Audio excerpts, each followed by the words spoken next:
আমিরাতের প্রেসিডেন্টের সঙ্গে তারেক রহমানের ফোনালাপ। কক্সবাজার যাচ্ছেন স্বরাষ্ট্রমন্ত্রী। রাষ্ট্রের গুরুত্বপূর্ণ প্রতিষ্ঠানগুলোকে দলীয়করণ করছে সরকার, নাহিদ ইসলাম। বিএনপির সিনিয়র নেতাকে নিয়ে মন্তব্যে হাসনাতের দুঃখ প্রকাশ। সংসদের শুরুতেই সরকারকে চাপ দেবে বিরোধী দল। ইসরায়েল, যুক্তরাষ্ট্র ও ইরানের মধ্যে চলমান সংঘাতের প্রেক্ষাপটে আঞ্চলিক নিরাপত্তা ও স্থিতিশীলতার ওপরের প্রভাব নিয়ে আলোচনা করেছেন বাংলাদেশের প্রধানমন্ত্রী তারেক রহমান এবং সংযুক্ত আরব আমিরাতের প্রেসিডেন্ট শেখ মোহাম্মদ বিন জায়েদ আল নাহিয়ান। বৃহস্পতিবার ৫ই মার্চ বিকালে দুই নেতার মধ্যে একান্ত ফোনালাপ অনুষ্ঠিত হয়। প্রধানমন্ত্রীর প্রেস সচিব সালেহ শিবলি রাষ্ট্রীয় সংবাদ সংস্থা বাসসকে এ তথ্য জানিয়েছেন।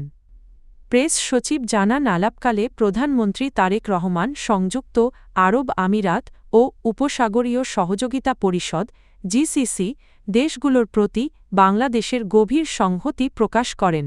জবাবে ইউএই প্রেসিডেন্ট শেখ মোহাম্মদ বিন জায়েদ আল নাহিয়ান ফোন করার জন্য এবং উদ্বেগ প্রকাশের জন্য প্রধানমন্ত্রীকে ধন্যবাদ জানান। ফোনালাপে সংযুক্ত আরব আমিরাতে বসবাসরত প্রবাসী বাংলাদেশিদের প্রতি দেশটির সরকারের যত্ন ও সহায়তার জন্য কৃতজ্ঞতা প্রকাশ করেন প্রধানমন্ত্রী। গণপ্রজাতন্ত্রী বাংলাদেশ সরকারের স্বরাষ্ট্রমন্ত্রী সালাহ উদ্দিন আহমদ আগামী ৮ই মার্চ ২ দিনের সফরে কক্সবাজার যাচ্ছেন। বৃহস্পতিবার ৫ই মার্চ বিকেলে স্বরাষ্ট্র মন্ত্রণালয় থেকে প্রকাশিত সফরসূচি এবং মন্ত্রীর প্রেস সচিব ছাফওয়ানুল করিম এ তথ্য নিশ্চিত করেছেন। মন্ত্রীর একান্ত সচিব মোহাম্মদ হাসনাত মোরশেদ ভূঁইয়া স্বাক্ষরিত সফরসূচি অনুযায়ী রোববার ৮ই মার্চ দুপুর ২টায় তিনি বাংলাদেশ সচিবালয় থেকে হজরত শাহজালাল আন্তর্জাতিক বিমানবন্দরের উদ্দেশ্যে রওনা হবেন। এরপর বিকাল ৩টা ৫ মিনিটে বিমানযোগে কক্সবাজারের উদ্দেশ্যে যাত্রা করবেন এবং বিকাল ৪টা ১০ মিনিটে কক্সবাজার বিমানবন্দরে পৌঁছাবেন। পরে সড়কপথে কক্সবাজার সার্কিট হাউসে যাবেন তিনি। বাংলাদেশ ব্যাংক ও দুর্নীতি দমন কমিশন সহ দুদক গুরুত্বপূর্ণ রাষ্ট্রীয় প্রতিষ্ঠানগুলোকে সরকার দলীয়করণ করছে বলে অভিযোগ করেছেন জাতীয় নাগরিক পার্টির এনসিপি আহ্বায়ক ও বিরোধী দলীয় চিফ হুইপ নাহিদ ইসলাম। বৃহস্পতিবার ৫ই মার্চ সন্ধ্যায় রাজধানীর একটি হোটেলে এনসিপির প্রতিষ্ঠাবার্ষিকী উপলক্ষে বিদেশি কূটনীতিকদের সম্মানে আয়োজিত এক ইফতার মাহফিলে তিনি এ অভিযোগ করেন। নাহিদ ইসলাম বলেন, বাংলাদেশ ব্যাংক এবং দুদকের মতো গুরুত্বপূর্ণ প্রতিষ্ঠানগুলোকে সুকৌশলে দলীয়করণ করা হচ্ছে, যা একটি গণতান্ত্রিক রাষ্ট্রের জন্য অশনি সংকেত।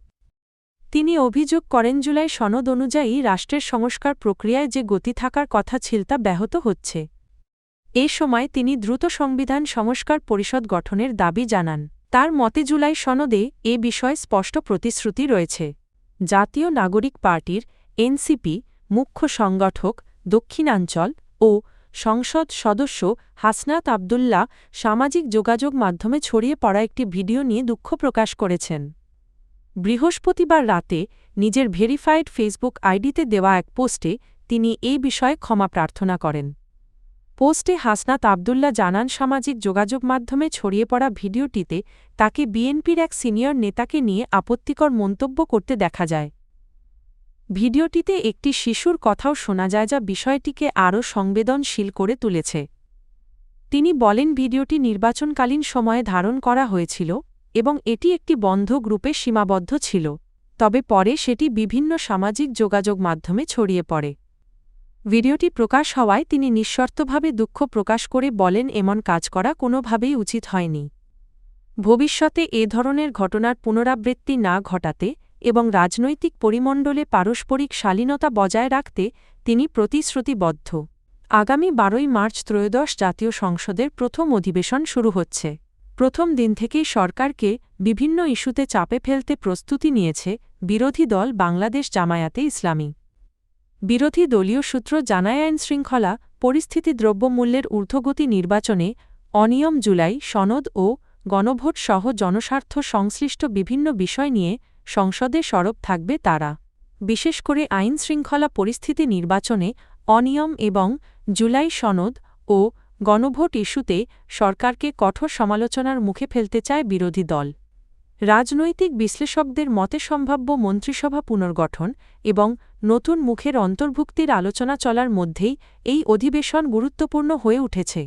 বিরোধী দল যদি সংসদে ঐক্যবদ্ধভাবে চাপ সৃষ্টি করতে পারে তাহলে তা সরকারের নীতি নির্ধারণী সিদ্ধান্তেও প্রভাব ফেলতে পারে। বিরোধী দলীয় নীতি নির্ধারণী সূত্র আরও জানায় রাজপথের আন্দোলনের পরিবর্তে সংসদের ভেতর থেকেই সরকারের বিভিন্ন ত্রুটি তুলে ধরতে চায় তারা।